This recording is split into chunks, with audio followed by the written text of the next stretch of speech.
sistema inmunológico. O sea, esa gorra que tiene Catherine es lo que le permite reconocer como extraño, o sea, como enemigo.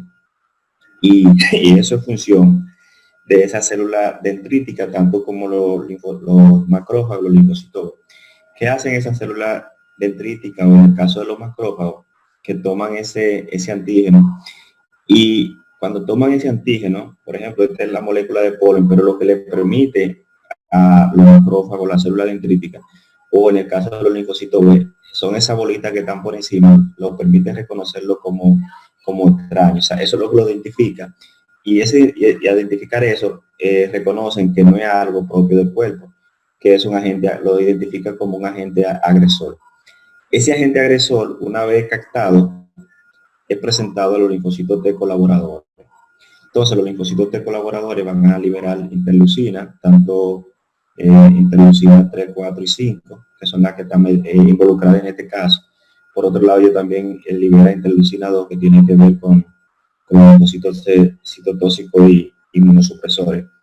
Esa interleucina lo que hace es que estimula la modulación de los linfocitos B, y esos linfocitos B terminan produciendo anticuerpos de tipo IgE, que son las conocidas inmunoglobulinas. ¿Qué pasa con esos anticuerpos? Cuando aumentan en sangre, se unen a los matocitos, y al unirse a los matocitos, hacen que los matocitos liberen sustancias que son inflamatorias, entre ellas la histamina, la prostaglandina D, la bradicinina, y son esos mismos matocitos entonces que ellos también van a reclutar los eosinófilos, y a través de esos mediadores liberan esas sustancias, y son esas sustancias las que van a terminar produciendo las reacciones del asma. ¿Qué pasa cuando liberan esas sustancias? Bueno, lo que pasa es lo siguiente: se granula el matocito, y entre esas sustancias que producen los matocitos, también los eosinófilos, ellos terminan produciendo histamina y algunos agentes quimiostáticos que a lo que hacen es que regulan otro tipo de linfocito B. También producen ácido araquidónico, que va a ser precursor de los leucotrienos, y la prostaglandina D2. Todas estas sustancias producen vasodilatación, como en el caso de la histamina, vasodilatación y aumento de la permeabilidad capilar. Las prostaglandinas y los leucotrienos producen broncoespasmo del músculo liso, y eso termina produciendo lo que nosotros conocemos como una crisis de asma. Esa reacción, esas citocinas tienden a invadir lo que son el epitelio en una fase tardía de bronquial, y ya esas sustancias se quedan ahí, y son todos los mediadores, y atendiendo a esa sustancia es que van dirigidas el tratamiento del asma, contrarrestar esas sustancias. Por otro lado, cuando ese matocito se degrana, algunos de los mediadores terminan produciendo, estimulando la vía aferente del vago, y ese nervio vago lo que hace es que emite una respuesta a través de la acetilcolina, que a nivel del corazón, si bien es cierto que produce disminución de la frecuencia cardíaca, aquí a nivel del músculo liso bronquial produce broncoconstricción, y es lo que hace que termine estrechándose la luz del bronquio, y es lo que produce esa hiperreactividad bronquial. Por otro lado, tú tienes los eosinófilos, además que el estímulo vagal también va a producir un aumento de la secreción bronquial, además de que disminuye la luz del vaso, pero esos estímulos son producidos por esta sustancia, las citoquinas, que son producidas por la granulación de los matocitos. Básicamente, ahí es donde está la principal fuente, es el punto donde se origina todo lo que tiene que ver con la reacción del broncoespasmo que se ocurre en el asma. Una vez esa misma célula también estimula la migración de neutrófilos. El resultado final es tener una vía aérea estrecha. Una vía estrecha y una disminución con un aumento de la secreción bronquial. Entonces, en ese caso, tú vas a tener una disminución del flujo aéreo. Y es lo que sucede. Pero el villano principal es el matocito, y es el matocito después que hace que se recluten eosinófilos y también los neutrófilos. Y los eosinófilos también producen sustancias que son broncoconstrictoras. Visto de otra forma, tú tienes aquí lo mismo, tienes las linfocitos T colaboradores, los linfocitos B. Esos linfocitos T hacen que los linfocitos B se conviertan en células plasmáticas y produzcan anticuerpos. Esos anticuerpos son captados por el matocito, pero también por los eosinófilos. Al final de ese alérgeno que tú vas a tener efecto liberación de mediadores, entre ellos la interleucina, histamina y la citoquina. Y esas interleucinas son las que vuelven y reclutan cada vez más y más eosinófilos y matocitos. Y es una respuesta de retroalimentación positiva. Mientras más y más se sigue produciendo hasta que alcance el efecto, eso no se detiene hasta que tú uses un fármaco que lo detenga. ¿Qué es lo que termina produciendo? Temprano, broncoespasmo, edema y obstrucción de la vía aérea.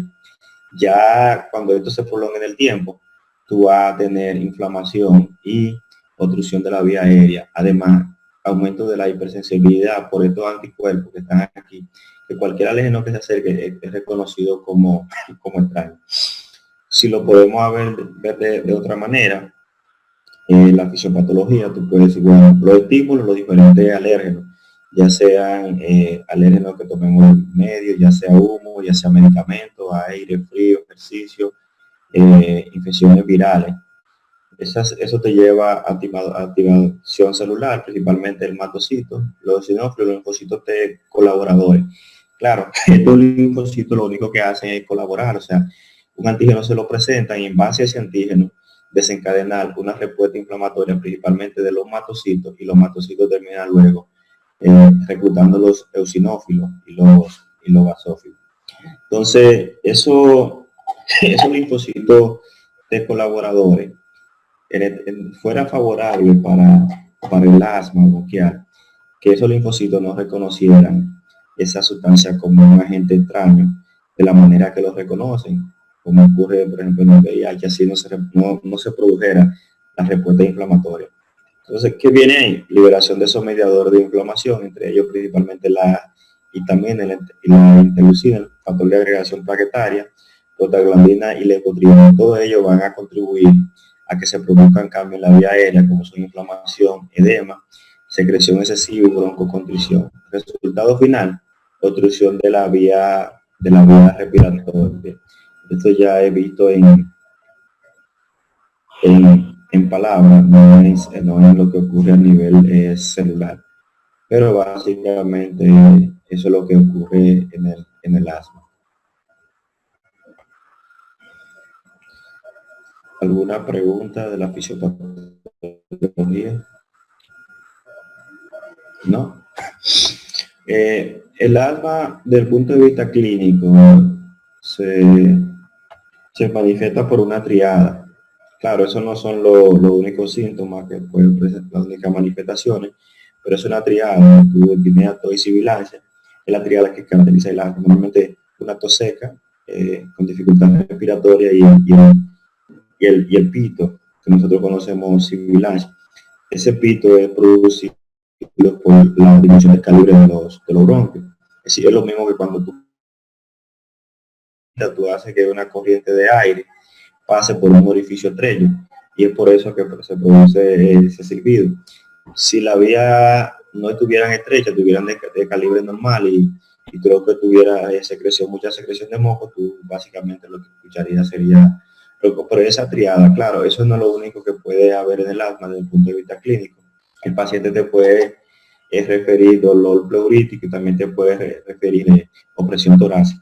El dolor pleurítico normalmente que se produce en estos pacientes por la continua tos excesiva, que termina produciendo una inflamación del cartílago costal o inflamación del tejido muscular, y se comporta como una cotocrenitis, pero todo eso es producto del impulso del actor.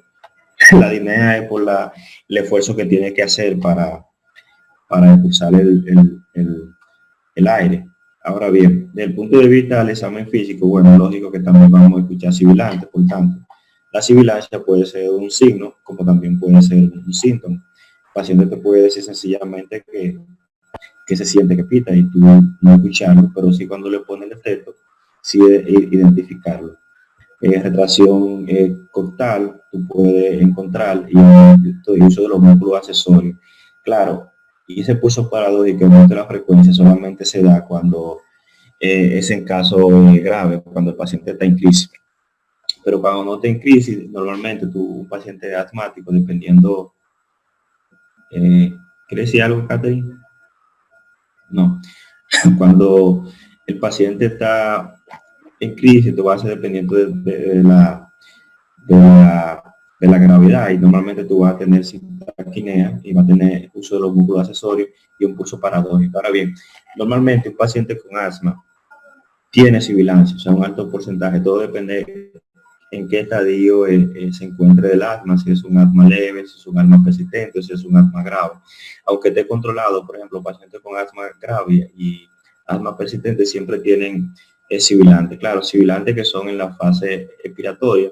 Tú puedes encontrar inflamación de la vía respiratoria porque muchos de los pacientes están asmáticos, están asociados a un componente atópico, lo mismo que el exantema, y puede también encontrar pólipo nasal. Básicamente, no es difícil tú identificar una crisis de broncoespasmo y si es por asma, tampoco es difícil, es extremadamente sencillo. Normalmente la historia te dice todo. Básicamente, para tú diagnosticar asma, la guía GEMA, esa guía es bueno que se la lean. Eso está en Google, o sea, tú pones guía GEMA para el asma, que una, y otra que se llama GINA, que son la del 2019, realmente no ha sufrido mucho cambio. Básicamente el diagnóstico va dirigido a identificar alteraciones funcionales, o sea, qué tan obstrucción del flujo aéreo, si hay reversibilidad, qué tan variable es eso, si hay una respuesta exagerada de la vía respiratoria. Eso tú lo puedes localizar verificando la prueba de función pulmonar, por ejemplo, en este caso la espirometría. ¿Qué tú esperas encontrar en un paciente con asma que tú le haces una espirometría?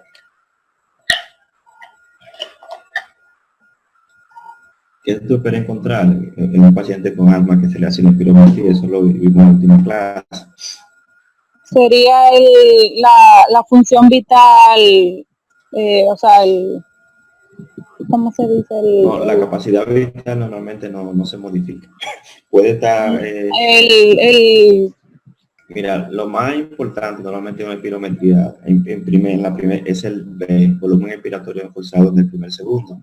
Exacto. Porque cualquier paciente obstructivo, ese volumen va a durar más tiempo en eliminarlo. Y es lo que sucede en los pacientes con asma. ¿Cuál es la diferencia? Que cuando tú le des un broncodilatador, en el caso del asma, ese volumen expiratorio forzado en el primer segundo, y vemos que la capacidad va a aumentar en un 12% del preestablecido. Si él dio 80%, con el broncodilatador, cuando tú le hagas una segunda espirometría, o sea, tú le diste un broncodilatador, en este caso salbutamol, por ejemplo, tú le hice 20 minutos, cuando tú le haces 20 minutos una segunda espirometría, tú te vas a dar cuenta que ese volumen va, si él hizo un 80% del predicho, cuando tú le des el broncodilatador, tiene que hacer un 92% más para tú decir que este es el algoritmo. Lo primero es que tú busques el índice de difenol. Si el índice de difenol está disminuido, bueno, es un problema obstructivo. Ahora bien, un obstructivo, tú le das un broncodilatador. Si hubo cambio en el volumen expiratorio forzado en el primer segundo, entonces tu diagnóstico es asma. Si no hubo cambio, tú tienes que pensar en enfermedad pulmonar obstructiva crónica.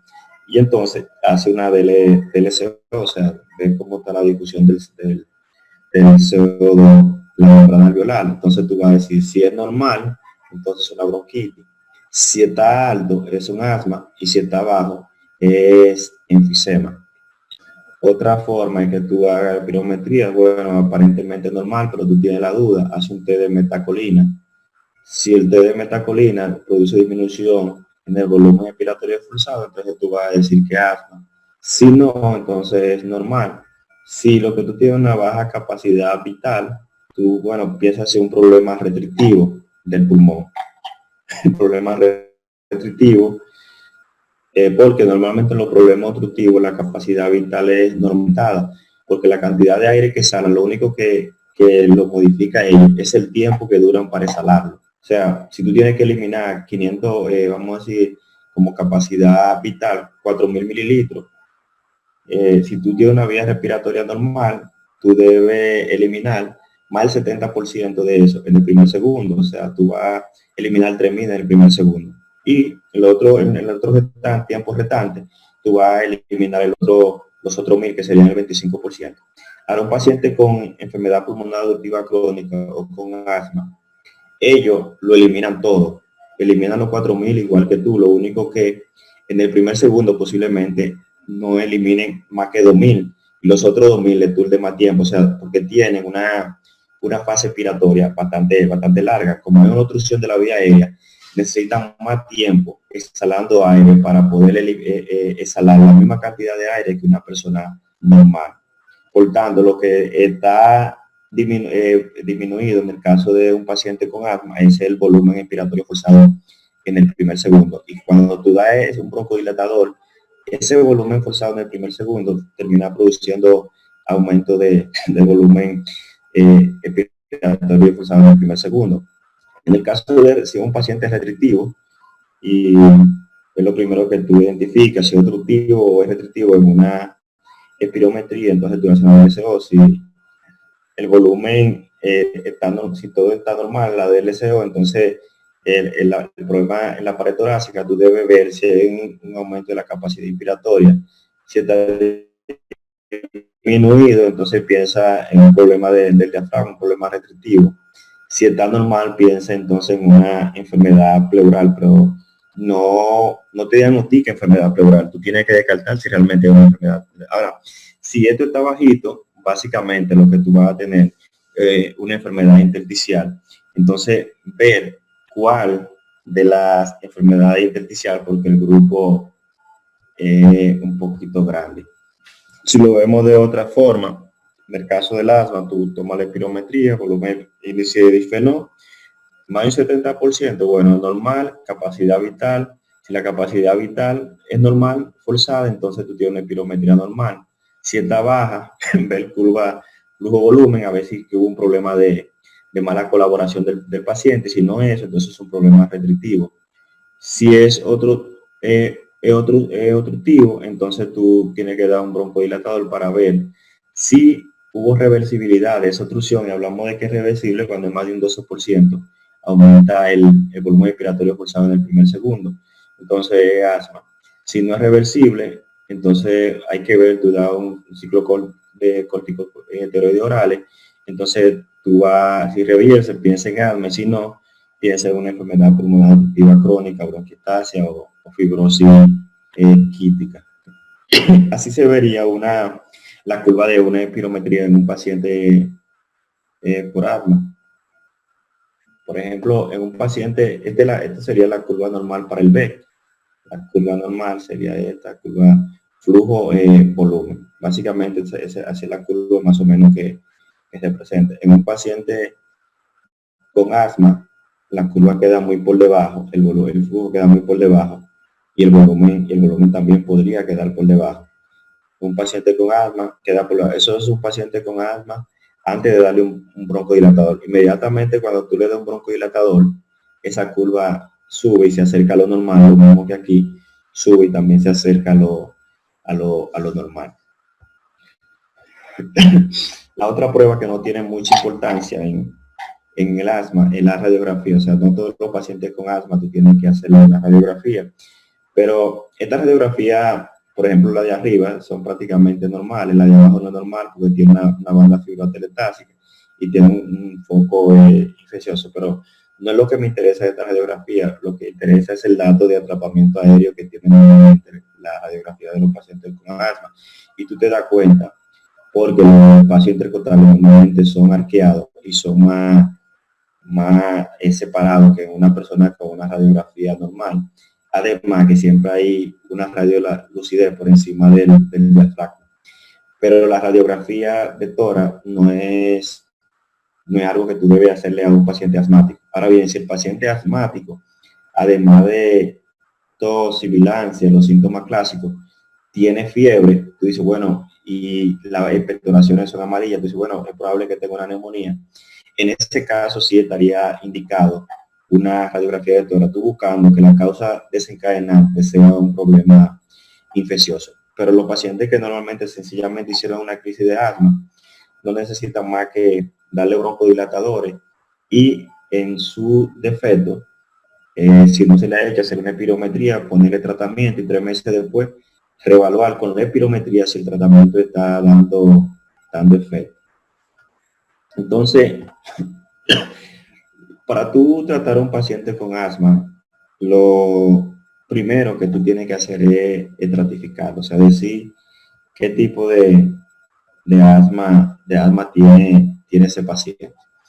Y en la guía de GEMA tú encuentras esta clasificación atendiendo la gravedad para un paciente con adultos. También está en la misma del 2019, también está en los pacientes con en niños, también tienen otra también igual para establecer la gravedad.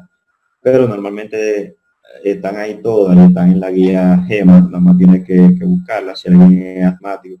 Para tú tratar a un paciente con asma, tú no tienes que ser un super especialista de la asma. Lo único que tú tienes que saber es usar esta tabla para tú primero encasillar el paciente y dependiendo de dónde caiga, la guía te dice qué tratamiento tú debes de darle, por ejemplo, a qué intermitente, si la cantidad de síntomas, si hay síntomas o si hay síntomas 2 veces o menos, la agonización corta, si los síntomas son nocturnos más de 2 semanas, en caso tenga una prueba de función pulmonar, bueno, está bien la espirometría, pero básicamente con los síntomas, los síntomas nocturnos, tú puedes clasificarlo. Síntomas intermitentes, pueden no tener síntomas por lo menos 2 veces al menos a la semana. Persistente leve, tú tienes síntomas más de 2 veces a la semana. Persistente moderado, tú tienes síntomas diarios. Y persistente grave, tú tienes síntomas tanto diurno como nocturno y varias veces al día. Ahí automáticamente, solamente con los síntomas en la tarde, en el día, tú estableces qué gravedad tiene el paciente con asma. Si quiere agregar los síntomas nocturnos, te das cuenta que no más de 2 veces al mes, más de 2 veces al mes, más de 1 vez a la semana o son muy frecuentes.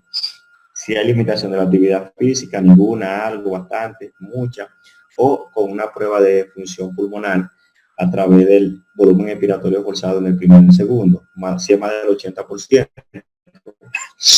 si es más del 80%, combinado con aquellos, si entre 60 y 80%, o si es menos del 70%, ya es un asma bastante grave. Las exacerbaciones, si normalmente un intermitente no hace ninguna, eso es muy raro. Ya cuando son persistentes leves, hacen una o ninguna al año. Cuando son persistentes moderados, hacen 2 o más al año. Y cuando son graves, hacen 2 o más, incluso 3 o 4 durante el año. Esto ya va a depender, en el caso del paciente tratado, de qué tan adherido el tratamiento o si tratamiento aún así lo puede hacer. Entonces, una vez tú tienes esta clasificación, ya tú sabes qué tipo de paciente con asma tú tienes, entonces tú decides la terapia de tratamiento y lo haces con cualquiera de las 2 guías. Tú puedes usar la guía GINA o puedes usar la guía GEMA. La GEMA, bueno, la española, tú la buscas en Google, la puedes revisar, lo mismo que si no, son guías que no tienen ningún tipo de restricciones y vienen en español. A un paciente que es un asma intermitente, normalmente el tratamiento se le da a demanda y lo que tú das son beta-agonita de acción corta. O sea, beta-agonita de acción corta. Slow. Básicamente es lo único que tú tienes que darle, y es lo que se conoce como terapia de rescate. Ese es aquel paciente que no hace crisis de asma, pero de un día al año, rara vez hace una crisis, entonces ese es lo que tiene que tener su bombita de salbutamol o albuterol, y se da 1 y 2 bombazos y ya. Ya si ya tú tienes un persistente leve, ya además de la terapia de rescate, tú debes usar un corticosteroide a dosis baja, más la terapia de rescate.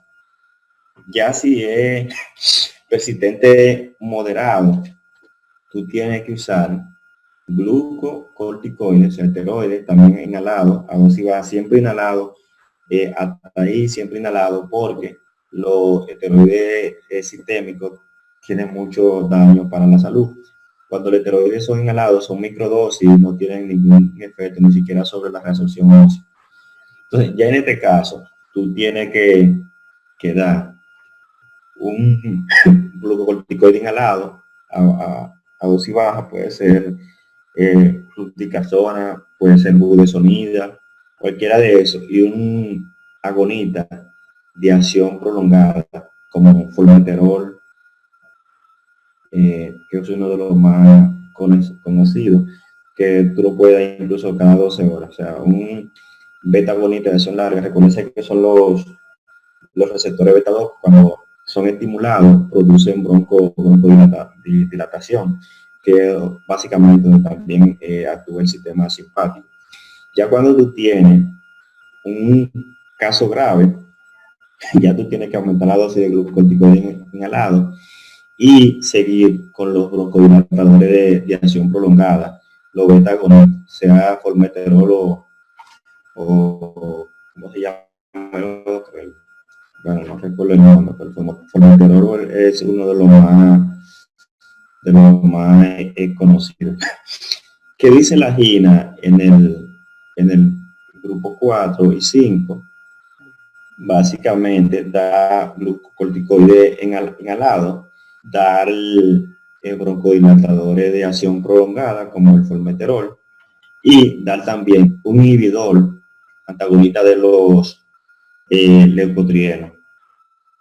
Ya aquí tú agregas un inhibidor de los leucotrienos, o sea, ya ese paciente, además debe tener, ya tiene 3 medicamentos: corticoide inhalado, un antagonista de los leucotrienos y un beta agonista de acción prolongada. Realmente no son medicamentos baratos los inhibidores de los leucotrienos. No son baratos los inhibidores de los leucotrienos, como también la bombita que tienen corticoides en inhalado. Ya en el caso persistente grave, ya además de tu dar glucocorticoide inhalado, de dar beta agonista de acción prolongada, de dar inhibidor de los antagonistas de los inhibidores de los leucotrienos, entonces tú puedes agregarle tiotropio. Claro, todo esto tiene que siempre mantenerse, además de los medicamentos que le fuiste agregando, con la terapia de rescate. Ya si pasa de ahí, por ejemplo, sea que tú le haya dado formoterol o bilateral,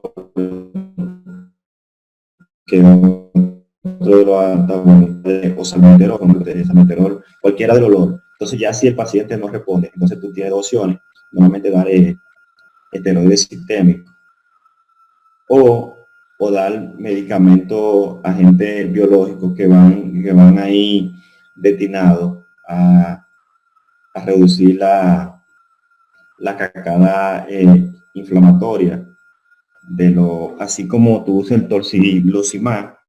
En el asma también se usa uno, se llama viluzumab, que es de la misma familia del medicamento que se está usando ahora para combatir el coronavirus. Entonces, no es difícil. Lo primero que tú tienes que hacer es encasillar en qué grupo está tu asma, y luego entonces tú le puede prescribir cualquiera de esos medicamentos. ¿Qué pasa cuando las crisis son severas? O sea, crisis asmática, pero crisis de asma severa. Bueno, en ese caso, ya de manera aguda, lo primero que tú tienes que hacer es tratar de conseguir una saturación de oxígeno por encima de 90. Si el paciente no tiene saturación de oxígeno por debajo de 90, no hay que administrar oxígeno. Da un betagonita de acción rápida, o sea, nebulizarlo, o sea, albuterol o salbutamol. Claro está que esas nebulizaciones van a ser cada 20 minutos. Incluso la puede combinar con bromuro dipatropio, un inhibidor de la xantina, que va a producir relajación de la musculatura lisa. Corticoide, en este caso, debe ser corticoide, puede ser hidrocortisona, 200 a 400 miligramos. Y ya en el caso, si tú no encuentras respuesta, entonces da sulfato de magnesio. Sulfato de magnesio durante 1 o 2 gramos, tú te lo pasas 2 gramos en unos 10 o 20 minutos. Ya cuando con esto, entonces ya así tú podrías usar y si no responde, entonces ya lo que te queda es ventilar al paciente, intubarlo y aumentar la dosis de esteroide. Básicamente en eso consiste el asma bronquial. Como bien le digo, es una enfermedad de rico, porque el tratamiento realmente de un paciente con asma sale caro. Si una bombita de buena calidad te cuesta más de 2.000 o 3.000 pesos, o sea que una familia pobre que tú le pongas nada más con 3 o 4.000 pesos que tú le pongas en tratamiento, donde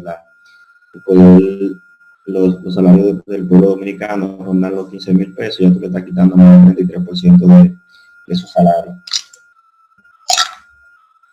¿Tienen alguna duda? ¿Algún inconveniente? No sé si aquí en el país hay omalizumab. Yo creo que no. Yo tengo una pregunta, profe. Dale.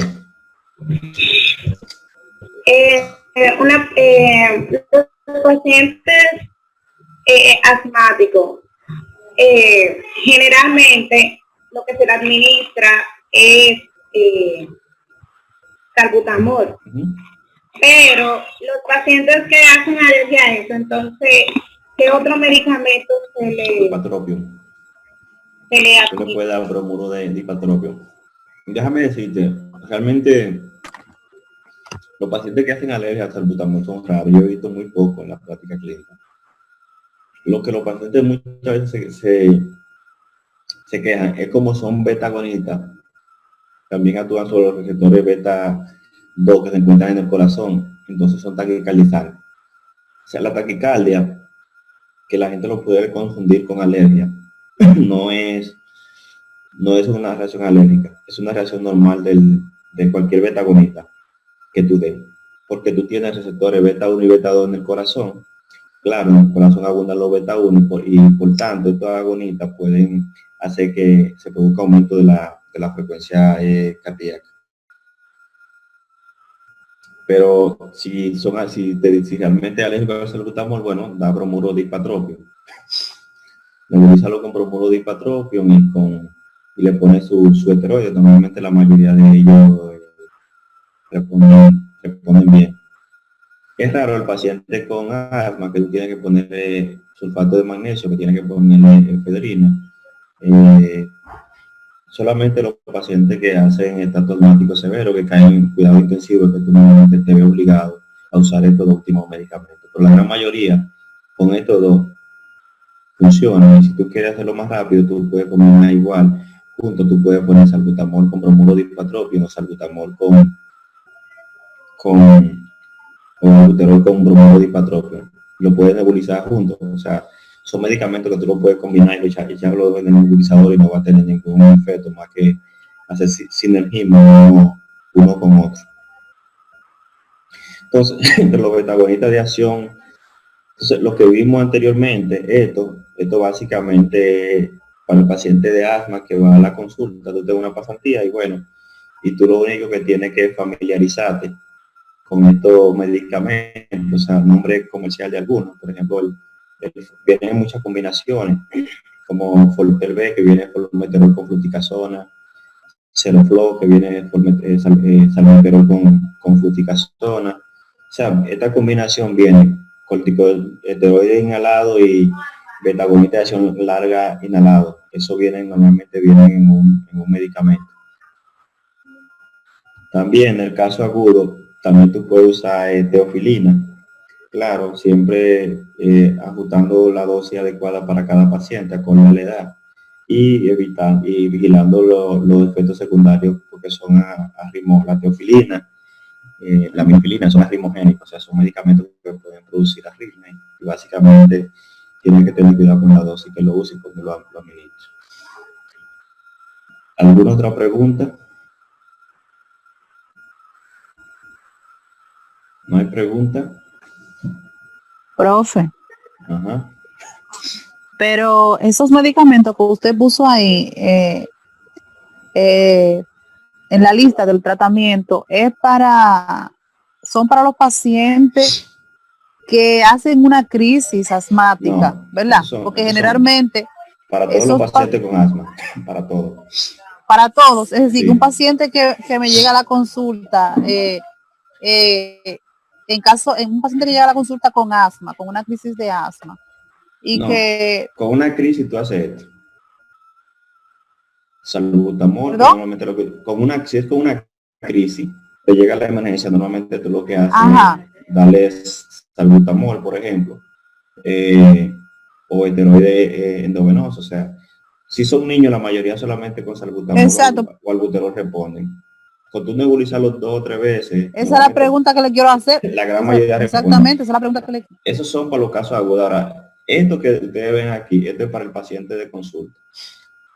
En emergencia, tú ves un paciente y si tú eres el único médico, si es una clínica rural, bueno, entonces tú le dices a la mamá, tráigamelo mañana, qué sé yo, pasado a la consulta. Y entonces aquí en la consulta tú le apliques esta tabla. Por ejemplo, por ahí tú no vas a tener en un campo, posiblemente no tengan acceso a una espirometría. Exactamente. Entonces, básicamente tú, con los síntomas, tú te das cuenta en qué clasificación cae. Entonces, con los síntomas que presenta el paciente, tú sabes, ya es un asma intermitente o es un persistente leve, entonces te va aquí, busca persistente leve. ¿Qué es lo que lleva el persistente leve? Un corticoide a baja dosis inhalado y un beta-agonista de acción prolongada. Entonces a esa mamá tú le indicas, por ejemplo, Fortel-B, que va a tener formoterol, que es un beta-agonista de acción prolongada, y tiene fluticasona, que es un esteroide de baja dosis que viene a baja concentración. Entonces, como el formoterol, su vida media son 12 horas, entonces usted le dice, doña, mire, su niño tiene que usar, o su paciente, puede ser un adulto, va a tener que usar cada 12 horas. Y explicarlo, primero bote el aire, después se pone la bombita en la boca, y cuando vaya a inhalar, entonces presiona la bombita y presiona la bombita y jala hacia adentro y trata de retener el aire por unos 5 o 10 segundos para que el medicamento hace eso cada 12 horas. O sea, lo que te digo es que básicamente para tú tratar a un paciente con asma, tú lo que necesitas es una guía. Ya si tú necesitas, si es un paciente ya con asma grave y tú no lo resuelves con esto, entonces ya en este caso yo te recomiendo, bueno, que lo mande directamente ya donde el neumólogo.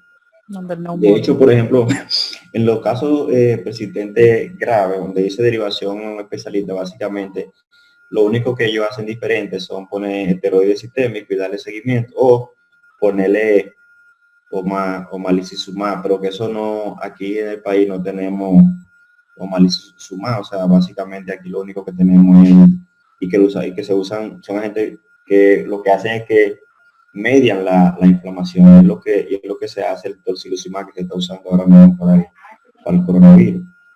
Entonces, básicamente eso es lo que se hace. O sea, tratar un asma no es difícil, diagnosticar un asma no es difícil, y entender la fisiopatología no es difícil. Lo único que tiene que primero es leer sobre la inmunidad celular, los linfocitos B y los linfocitos T, cómo funcionan y cómo ellos se comportan. Ok. Entonces, ¿alguna otra pregunta? Gracias, profesor. Ok. Yo hoy tenía programado que vamos a ver el post, pero no lo vamos a dejar para el lunes porque yo ahora voy a conectarme con una videoconferencia que tengo con la gente de Vaya. ¿Tiene alguna pregunta, no? Entonces, nada, nos vemos el lunes. Yo ahora ahora mismo le voy a cargar esta presentación.